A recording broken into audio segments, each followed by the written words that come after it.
오늘 하나님의 말씀은 마태복음 26장 40절에서 41절 말씀입니다. 우리 하나님의 말씀을 한 목소리로 함께 합독하겠습니다. 시작. 제자들에게 오사 그 자는 것을 보시고 베드로에게 말씀하시되 너희가 나와 함께 한 시간도 이렇게 깨어 있을 수 없더냐. 시험에 들지 않게 깨어 기도하여라. 마음에는 원이로되 육신이 약하도다 하시고. 아멘. 제목도 함께 같이 읽겠습니다. 시작. 마음은 원이로되 육신이 약하도다. 지금 전 세계가 월드컵 시즌을 맞이하여서 이제 들썩이고 있죠. 한국 축구를 보기 위해서 막 그 이야기를 나누시는 모습들도 보게 됩니다. 그런데 대한민국 사람으로서 월드컵 하면 지울 수 없는 한 가지 기억이 있죠. 바로 2002년도 그 월드컵 기억일 것입니다. 제가 어렸을 때는요, 그 80년대생이기 때문에 그 나이를 이야기하면 너 88 올림픽 봤어? 이야기를 했는데 요즘 2000년대 그 태어난 지체들에게는 몇 년생이 하면 2000년 넘었다고 하면 너 월드컵 봤어? 라는 이야기를 합니다. 저도 안 그러려고 했는데 일부 예배 때 우리 선생님에게 저도 모르게 월드컵 때 안 태어났겠네요 라고 이야기를 하게 되더라고요. 기존이 뭔가 월드컵이 된 거죠. 왜냐하면 그 2002년 월드컵이 우리 대한민국에게는 커다란 인상을 남겨주는 되게 큰 기쁨이었기 때문이 아닐까 생각합니다. 저도 그 기억에 남는 거는 2002년 그 16강 그 화요 모임 예배를 드리고 끝나고 거기 대형 스크린에서 함께 응원하고 강남에 나가서 막 승리의 퍼레이드를 했던 기억이 아직도 선한데요. 저희가 이 2002년 월드컵 때 그런 기쁨들이 있었지만 그 경기가 치러지기 전에 많은 논란들이 있었죠. 특히 히딩크 감독이라는 축구 감독을 통해서 되게 많은 논란들이 있었죠. 별명이 5대0 감독이었어요. 경기만 하면 강국이랑 싸우긴 했지만 5대0으로 계속 지는 것 때문에 사람들이 되게 많은 비판을 했습니다. 그런데 그렇게 비판받게 되어졌던 원인 중에 하나는 뭐냐면 그 히딩크 감독이 대한민국 축구에 대해서 평가를 하는데 대한민국 축구는 기술은 있는데 체력이 없다라는 평가를 내렸기 때문이라는 거죠. 그때 당시만 해도 대한민국 축구는요, 사람들이 생각할 때 우리는 정말 체력은 끝내주는데 기술이 없어서 선진 축구를 하지 못해 라는 자평을 하고 있었을 때여서 이 히딩크 감독의 이 평가는 아마 한국 축구를 제대로 평가하고 그 분석하지 못한 결과야 한국 축구를 잘 몰라 하면서 사람들이 되게 비판을 많이 하였다라는 거죠. 그런데 이 히딩크 감독의 평가가 이 뚝심 있는 이 모습이 옳았다라는 것은 경기가 시작되고 나서 바로 드러나게 됩니다. 16강, 8강, 4강을 올라가면서도 지치지 않는 체력으로 이 운동장을 누비는 선수들의 모습을 보면서 사람들이 다 그 감독의 평가, 그 감독의 훈련이 맞았구나 라고 여겨졌다라는 것입니다. 그런데 여러분, 오늘 이 본문 말씀에 보면은 예수님께서도 제자들에게 한 평가를 내리시는데 히딩크 감독이 이렇게 평가 내리는 것과 비슷한 그런 뉘앙스의 평가를 제자들 향해서 내리십니다. 뭐라고 내리시냐면 따라합시다. 마음에는 원이로되 육신이 약하도다. 여러분, 지금 제자들의 대다수는 평생 그 어부를 하면서 바다에서 그 거친 일들을 했던 말 그대로 육신적으로는 예수님과 비교할 수 없을 만큼 되게 큰 힘을 가지고 있던, 쉽게 말하면 육신적으로는 되게 강건했던 사람들이 대다수였다라는 것입니다. 그런데 그 예수님께서 제자들을 향하여서, 이 뱃사람인 제자들을 향해서 육신이 약하다라고 이야기한다라는 것입니다. 여러분, 정말 제자들이 육신적으로 정말 건강이 좋지 않거나 미약한 상태여서 그렇게 평가하셨던 것일까요? 아니라는 것이죠. 여러분, 이 예수님의 말씀의 의미가 무엇입니까? 따라 하시겠습니다. 마음은 있으나 능력이 없다. 의지는 있고 결단은 있으나 그 결단대로 살아갈 수 있는 능력이 없다라는 거예요. 여러분, 우리는 보통 이 말씀을 생각하면서 우리가 기도하지 못하는 이유를 생각하고 기도하고 싶은데 너무나 바빠요. 기도하고 싶은데 너무나 피곤해서 못해요. 하면서 육신이 연약해서 그래요. 하면서 이 말씀을 그렇게 인용하는 경우가 있는데요. 이 말씀은 기도하지 못한 그런 제자들의 모습에 대한 이야기가 아니라 깨어서 기도해야 하는 이유를 말씀하시는 거라고 할 수 있습니다. 즉 예수님께서 제자들을 향해서 너희들이 나를 따르고자 하는 그 의지와 결단이 있는 건 아는데 너희들이 나를 끝까지 따를 수 있는 능력이 없구나. 그래서 기도해야 돼 라고 말씀하시는 거예요. 따라합시다. 그래서 기도해야 합니다. 여러분, 제자들은요, 좀 전까지도 주님을 죽기까지 따르겠다라고 결단하였어요. 나 주님은 끝까지 따를 겁니다. 난 주님을 끝까지 사랑할 겁니다. 주님, 저는 배반이라니요. 저는 그럴 사람 아닙니다. 주님 앞에 호언장담했습니다. 그런데 경기가 시작하자마자 그들의 실제 모습이 드러나기에는 시간이 몇 시간 걸리지도 않았다는 거예요. 그렇게 호언장담한 지 몇 시간 만에 그들은 예수님을 다 부인하고 예수님을 끝까지 따를 수 있는 능력이 없어서 예수님을 다 배반하고 떠나버리게 되어졌다는 거예요. 여러분, 우리의 호언장담, 우리의 의지, 지금 내가 주님을 따르겠다는 그런 나의 의지만으로 주님을 따를 수 있는 것이 아니라는 것입니다. 그래서 주님께서 이런 우리의 연약함을 아시고 미리 처방을 내리시죠. 이 육신의 연약함, 이 능력을 극복하기 위해서는 따라합시다. 깨어 기도하라. 우리 옆 사람을 좀 흔들어 깨우시면서 이렇게 이야기합시다. 깨어 기도합시다. 한 목사님께서 포스팅한 글귀를 본 적이 있습니다. 우리가 매일 하나님께 기도해야 하는 이유는 올바른 삶의 의지가 없어서가 아니라 그 삶을 살아갈 능력이 없기 때문이라는 거예요. 우리가 그렇게 살아갈 수 있는 의지가 없어서가 아니라 우리가 그렇게 살아갈 의지는 있는데 그렇게 살아갈 수 있는 실제적인 능력이 없기 때문에 기도해야 한다는 거예요. 많은 사람들이 착각합니다. 나는 그런 의지가 있으니까, 난 주님을 따르고자 하는 마음이 있으니까 나는 된 거야.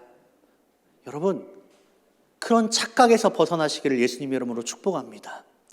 많은 사람들이 그냥 뭔가 아는 것, 듣는 것, 내가 마음에 의지가 있다라는 것에 속아서 행함이 없는 믿음은 그 자체로 죽은 것이다. 말씀을 듣고 순종하지 않으면 다 무너진다라고 말씀하신 그 예수님의 말씀을 듣지 않고 그럴 마음이 있으니까 나 예수님 믿으니까 하면서 내 안에 그 능력이 없다라는 것을 점검하지 못한다라는 거예요. 여러분, 우리가 기도하지 않는 이유에 대해서도 같은 맥락에서 생각해 볼 수 있습니다. 여러분, 우리가 기도하지 않는 이유는 우리가 의지를 가지고 있어요. 난 주님을 따를 의지가 있고 주님의 말씀을 따라서 살 의지도 있고 하나님의 어떤 계획 가운데 그것을 순종할 의지도 있어. 그 의지에 속아서 기도하지 않는 거예요. 왜? 내가 의지가 있으니까 내가 내 힘과 내 능력으로 그것을 이룰 수 있어 라고 착각하는 거예요. 쉽게 말하면 기도하지 않고도, 하나님을 의지하지 않고도 내 힘으로 나 이렇게 살기로 했으니까 내가 노력해서 특별히 여러분, 우리가 호주에 살면서 많은 그런 일들을 겪지 않습니까? 우리가 계획하고 우리가 생각하는 것, 우리가 노력하면 얻을 수 있는 많은 환경적인 요소가 있어요. 그러면서 하나님을 찾지 않는 거죠. 기도하지 않아도 내 의지로, 내 힘으로 무엇인가 이룰 수 있기 때문에 기도하지 않게 된다는 거예요. 여러분, 기도는 나를 다짐하는 시간이 아니라, 따라합시다, 하나님께 맡겨드리는 시간입니다. 여러분, 여러분의 기도의 모습은 어떻습니까? 하나님 앞에 맡겨드림으로 기도하고 있습니까? 아니면 그냥 다짐만 하고 끝납니까? 많은 사람들의 기도는요, 하나님, 내가 이거 잘못한 줄 알겠고 내가 이건 잘못 실수했네요. 제가 이젠 다시는 안 그럴게요. 스스로 다짐하고 예수님의 이름으로 기도합니다 하고 일어납니다. 혹은 하나님, 이런 문제는 이런 건데 스스로 파악하고 판단해서 제가 이렇게 해볼 테니까 주님 도와만 주세요 하고 일어납니다. 그러다 보니까 내가 열심히 결단하고 내가 열심히 하면 되는 거네 라고 하면서 하나님 앞에 기도하지 않죠. 나는 분명히 의지를 가지고 하나님을 위해서 살겠다라고 하고 하나님을 향한 그런 마음이 있다라고 확인했는데 나도 모르게 시험에 걸려 넘어지게 됩니다. 이제 원망하죠. 하나님, 나 주를 위해서 그렇게 살기로 했는데, 나 주님을 향해서 그런 마음이 있는데 왜 내가 이렇게 넘어집니까? 내가 왜 이렇게 시험에 들게 되었습니까? 여러분, 원인은 심플합니다. 따라합시다. 능력이 없기 때문입니다. 내 안에 분명히 그런 주님을 믿는 믿음도 있다라고 생각했고 주님을 따르겠다는 의지가 있는데 정작 우리의 삶 가운데 그럴 능력이 없는 거예요. 주님과 동행하려고 결단을 하고 말씀 가운데 깨달음 가운데 그렇게 살기로 해봤지만 여러분, 우리가 매주 많이 겪는 내용 아니겠습니까? 교회 밖을 벗어나는 순간 삶의 여러 가지 환경들, 풍파들이 우리 삶 가운데 닥쳐왔을 때 우리도 모르게 그냥 타협하게 되지 않습니까? 그리고 우리 연약함을 이야기하죠. 어쩔 수 없는 거야. 여러분, 아니라는 거예요. 우리가 그 말씀을 깨닫고 말씀의 결단이 섰는데도 그 말씀의 열매를, 그 말씀의 능력을 경험하지 못하는 가장 결정적인 원인은 능력이 없기 때문이에요. 왜 능력이 없습니까? 기도하지 않아서, 구하지 않아서.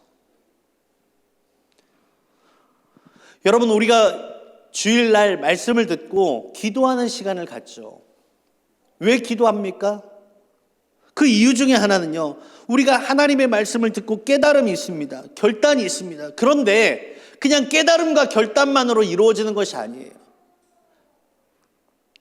그 말씀에 순종할 수 있는 능력이 필요하다라는 거예요. 그래서 주님 앞에 기도하는 거죠. 하나님, 나에게 주신 이 말씀, 내가 잃어버리지 않고 이 말씀대로 살아갈 수 있는 능력을 내게 주시옵소서.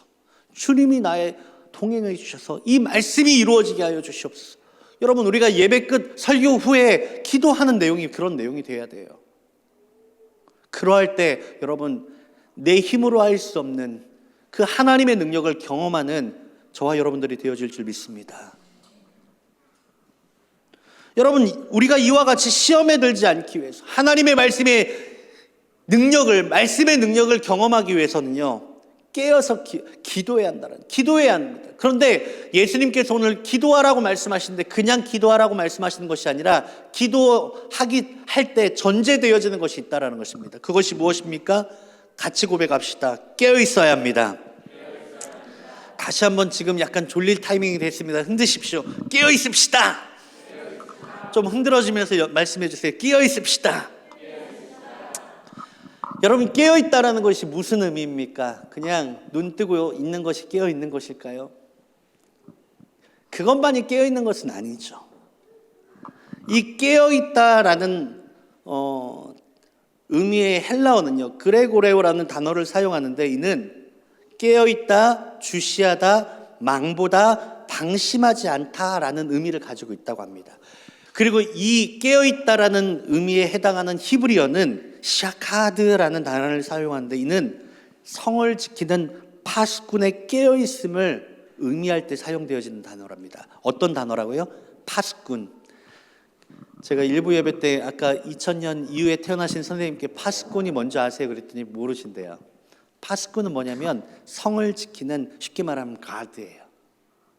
성을 지키는 그 병사를 파수꾼이라고 이야기합니다. 즉 여러분, 깨어있다라는 단어, 이 깨어있다라는 의미를 생각할 때 우리는 파수꾼의 모습을 연상할 수 있다라는 것입니다. 이 파수꾼, 여러분, 파수꾼이 지금 깨어 있습니다.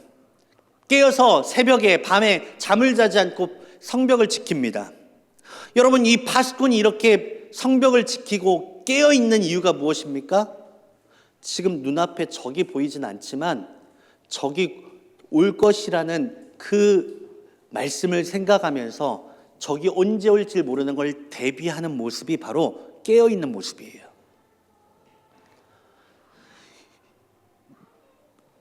깨어있다라는 것은요, 따라하시겠습니다. 하나님의 말씀을 붙잡고, 다시요, 하나님의 말씀을 믿음으로 대비하는 것입니다. 우리에게 깨어있으면요, 지금 당장에는 어려움이 없고 당장에는 환난이 없고 당장에는 시험과 고난이 없을지라도 이 마지막 때 가운데 고난과 환난과 핍박이 있을 것이라고 말씀하신 그 예수님의 말씀을 믿고 지금은 없지만 진짜 그 어려움이 닥쳐올 것이다 라는 것을 예수님의 말씀을 기억하고 믿음으로 인해서 깨어있고 정신 차리고 준비하는 것이 바로 깨어있는 그 말씀을 믿는 모습이라고 할 수 있는 것입니다. 이해가 되십니까? 여러분 다시 한번요. 정말 중요한 것입니다. 깨어있다라는 것은요, 하나님의 말씀으로 말미암아 깨어있는 거예요.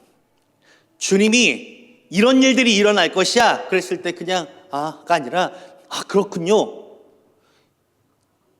라고 하는 것이죠. 환란이 일어날 거야. 진짜요? 이렇게 반응하는 것이 말씀으로 인하여서 그렇게 아멘으로 반응하는 것이 깨어있는 것이죠.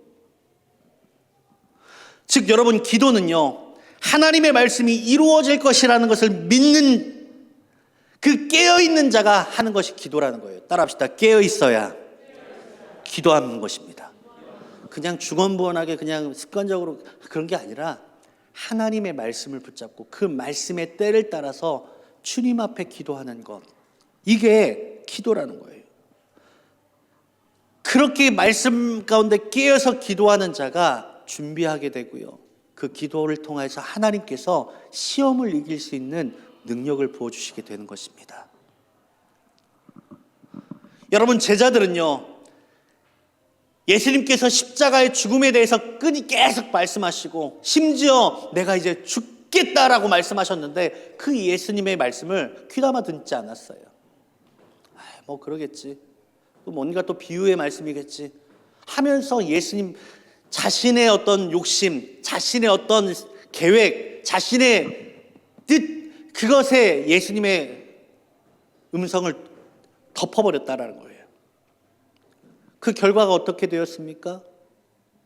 몇 시간 지나지 않아서 시험이 닥쳤을 때 다 예수님을 배반하고 떠날 수밖에 없게 되어졌다는 거예요. 여러분, 자신이 있으십니까? 정말 준비가 되어지셨습니까? 주님께서는 마지막 날 환란이 있을 것이다, 무릇 경건하게 사는 자마다 핍박이 있을 것이라고 말씀하십니다. 즉 파수꾼에게 얘들아 이제 곧 적이 쳐들어올 것이야 라고 경고하시는 것과 같다라는 거예요. 지금 여러분, 우리에게 예배하는 우리에게도 주님께서 동일하게 말씀하시는 거예요. 시간이 얼마 안 남았어요. 믿음 지키면서 살아갈 수 있는, 정말 구원받기 위해서 그 고군분투하는 그런 시간들이 곧 찾아올 것이야, 그렇게 여러분 말씀하고 계신다라는 거예요. 여러분, 이 주님의 음성에 귀 기울이시는 은혜가 있으시기를 예수님의 이름으로 축복합니다. 따라합시다. 지금은 자다가도 깰 때입니다. 지금 자도 되잖아요. 아니요, 자는 시간이어도 깨워야 돼요. 아멘이십니까? 여러분, 그 말씀을 아멘으로 받게 되어지고 그 말씀이 우리 안에 살아있을 때 우리가 그제서야 깨어있게 됩니다. 여러분, 그런데 한번 상상해 보십시오. 요즘 이제 그런 전쟁통에서 요즘 저희가 기름값이 오르는 걸 경험했잖아요. 제가 예입니다. 이걸 또 진짜로 받아들이시면 안 되는데 주님의 말씀은 진짜 예를 들어보겠습니다. 오늘 이 예배 끝나고 나서 기름값이 10배로 뜬다고 합니다. 여러분 어떻게 하시겠습니까? 분명히 예라고 하고 이게 진짜가 아니니까 뭐 하시겠지만 만약에 진짜라고 하면 어떻게 하시겠습니까? 당장에 어디를 향해서 가시겠습니까? 그쪽 코스트코부터 가야죠. 제일 싸니까요.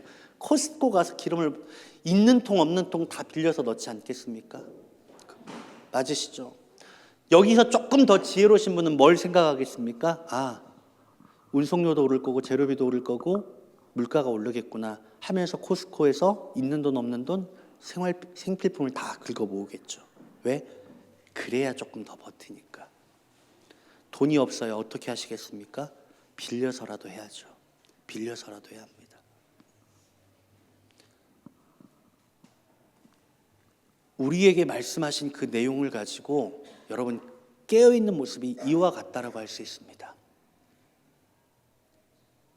내게 지금 능력이 없어요. 기름이 없어요. 그럼 어떻게 합니까? 아직 기회가 있어요. 기름을 채우기 위해서 주님 앞에 구해야 합니다.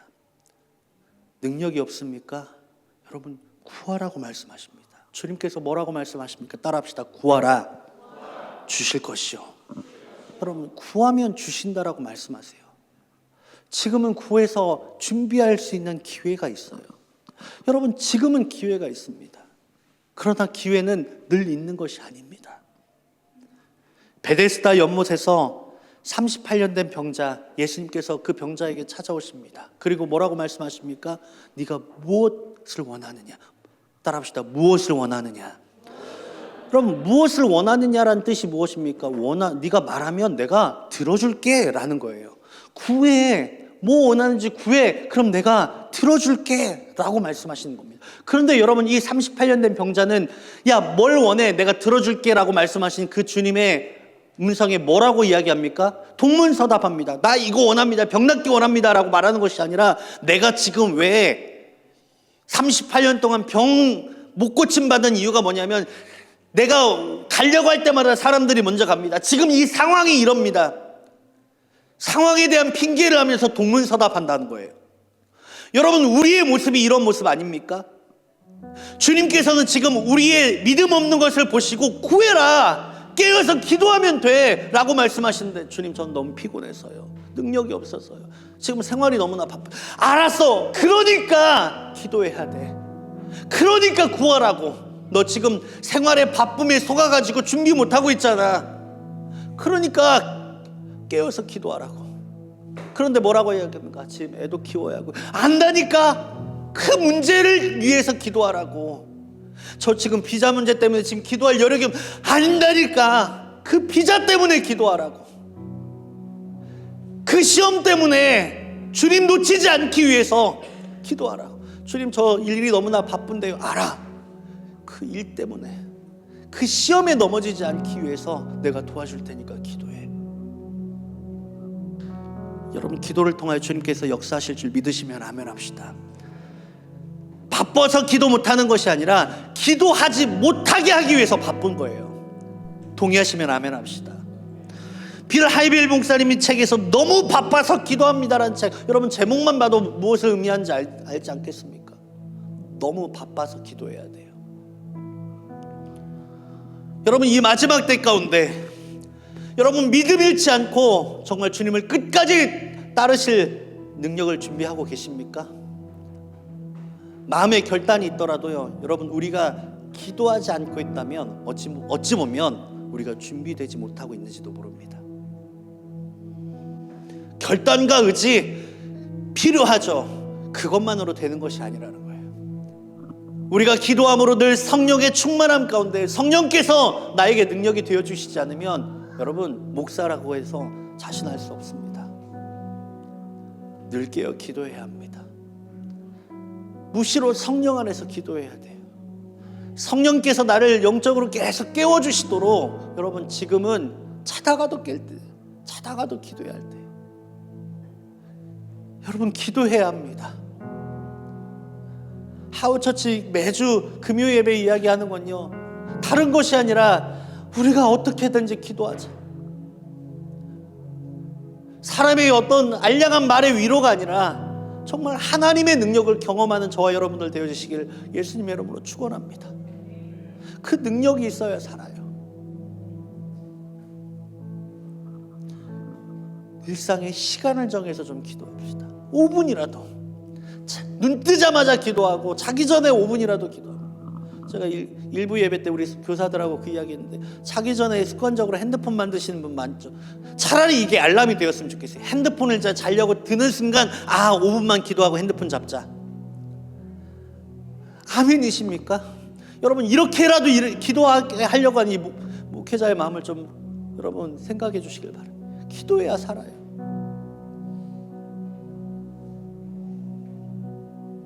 주님 앞에 나와 기도하여 여러분 준비되어지는 저와 여러분들 되어지시기를 예수님의 이름으로 축복합니다. 여러분, 우리 이 시간에 기도합시다.